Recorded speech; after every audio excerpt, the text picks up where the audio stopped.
Buenos días, clase. Or buenas tardes. Not sure what time you're seeing this. So I'd like to, first of all, give you a big hello, hola, and kind of walk you through what my expectations, my objectives are for today. First of all, I'm going to start with an introduction, then move into our class expectations.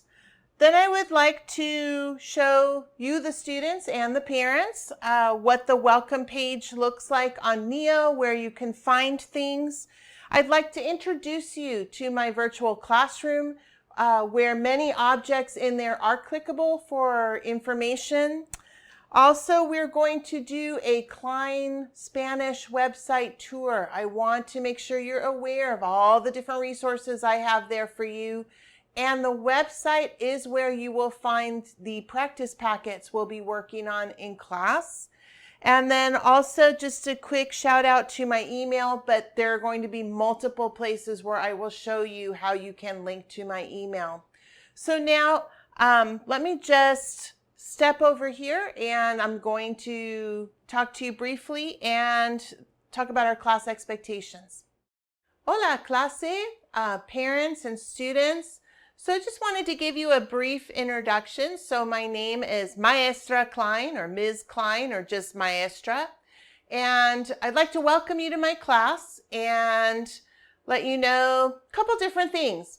First of all, my family is from Bogota, Colombia. So my Spanish accent is that of someone from Bogota in Colombia. I find it interesting when people say, oh, I have a perfect Spanish accent, because that implies you're from Spain. But then even within Spain, my cousin who lives in Barcelona would argue with my friend from Basque Country who has a different accent. And even the English you would have an argument with if you told them you had a perfect English accent out here. So we want to be cognizant that how we speak our Spanish is actually something very regional. And we need to honor that and respect that. On that, there are regional words. And so if your family does speak Spanish, be aware that there can be some different words that we will use in class that are regional to where the book was written. And so I invite students to share, and I learn new words every year as students share. Oh, we have a different word for that in my family. It's fantastic to celebrate that difference. Okay, let's take a look at our Neo. So I made my welcome page the splash page. So when you log into your Neo for my class, it should bring you to this page. So I chose the Period 1 Spanish 3 class to show you as my sample. You can either click here or click here to go directly to my website. I also have a virtual classroom that we're going to explore in just a moment. And then I have the bell schedule. And then if you want these quick links, you can just jump to your Period 1 Zoom link.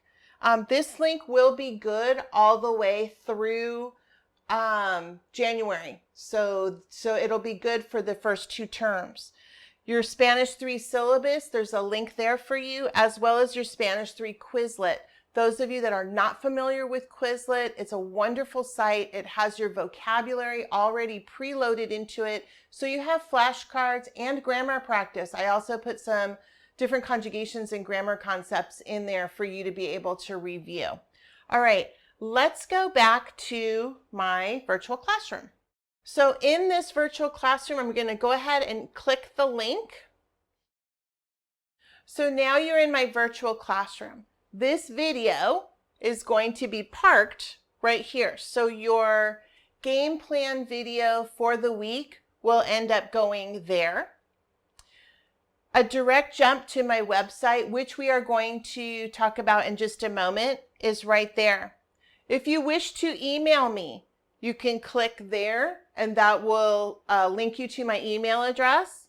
If you'd like to go to the Santa Barbara High School website, there's your link. Just click on there. If you click on Snoopy, it'll take you to Snoopy Comics in Spanish. So most of this stuff is clickable, so you can go ahead and do some exploring there. More importantly, these are your Zoom class links. The expectation is that you will be in class for that hour that we have.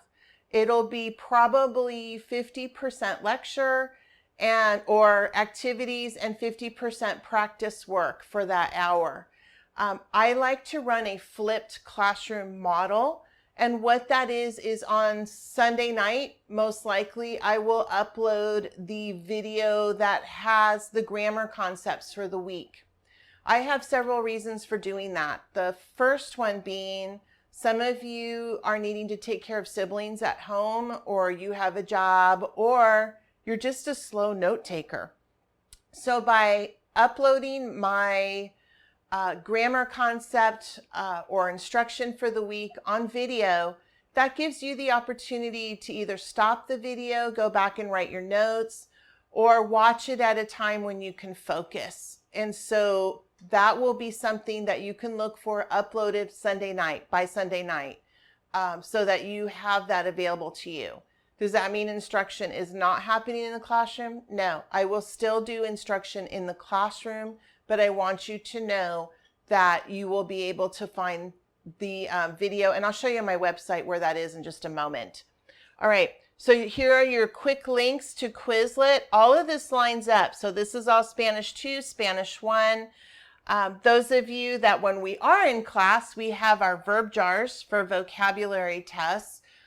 There will be vocabulary assessments. I will talk more about that more likely next week. There's enough information being thrown at you at this point. So let's go ahead and do the jump to my website. So welcome to my website. On here, you'll have support videos, class assignments. Let me show you what you have available. This again can take you back to my virtual classroom if you need to link back there for whatever reason. Here's our schedule. So notice period 1 starts at 9:15 to 10:15, and then you have your breaks. So I teach all 4 periods. At this point, I know our office hours are up in the air. So if you do need to reach out to me, email is by far the best way to reach me, and I will get back to you as soon as I can. If you want to go to review material, I have Spanish 1, Spanish 2, Spanish 3, and Spanish 4. You can click there in order to get to that material. Once again, I gave you Quizlet links here. This is a wonderful free resource that I was given, and it does break down all of the Spanish concepts. So I invite you to explore it. If you need something explained, maybe in a different way, maybe the way I explained it left you a little confused, this would be a great place to come check and maybe see it a different way. And just for fun, Spanish Mad Libs, those of you that enjoy Mad Libs, that's a great way to practice your nouns and adjectives. Also, there are free Spanish stories and support materials. And if you'd like to read books in Spanish, shout out to Senora Rosemary Martin from Dos Pueblos High School for sharing that link. And then just wanted to share, yes, powered by caffeine cats and a love of teaching. So I hope this website does help you out on that. So I'm going to head over to the tab Support Videos. So on the Support Videos tab, you notice that I have it broken down by concepts. These were all done back when we first broke for COVID. And so I'll probably be redoing a good number of these, but I wanted to make you aware. So there are support videos here in order for you to be able to see, and a big shout out to my son who is filming this and is my tech guru here at home. Also to let you know that Silvana Sin Lana and the telenovela Extra, those are some links there for you. All right, class assignments. So this is a very important page, and it is linked on my virtual classroom, and on my syllabus. So right here is where This is your go-to page for assignments. I have your Quizlets here so you can review them every night. My expectation is 15 to 20 minutes that you are going through that Quizlet and you are reviewing your vocabulary. You are learning a language. You need to invest the time in the vocabulary, because even if you don't conjugate the verbs right, if you know the vocabulary, you will be able to communicate in Spanish. All right. So I have different things, like I said here, Spanish 1, Spanish 2. We will be probably exploring the basic grammar handout in the very beginning and then move from there. If you need more help, notice I have Spanish 1, I have Spanish 2, Spanish 3. So if you click there, here's a page that is dedicated specifically to Spanish 2. If you use that page, it gives you all the vocabulary PowerPoints that I would use in class, notes and handouts that I would also use in class, a practice workbook if you wish to go there, a basic grammar review handouts, a bunch of different things are available to you. Plus it breaks it down for you what would take place in each section. So my hope is that this would serve, again, as a support resource for you. If you're getting stuck on something or you need help with something, this can be a go-to page for you. Thank you for joining me on the website tour. I'll see you in class.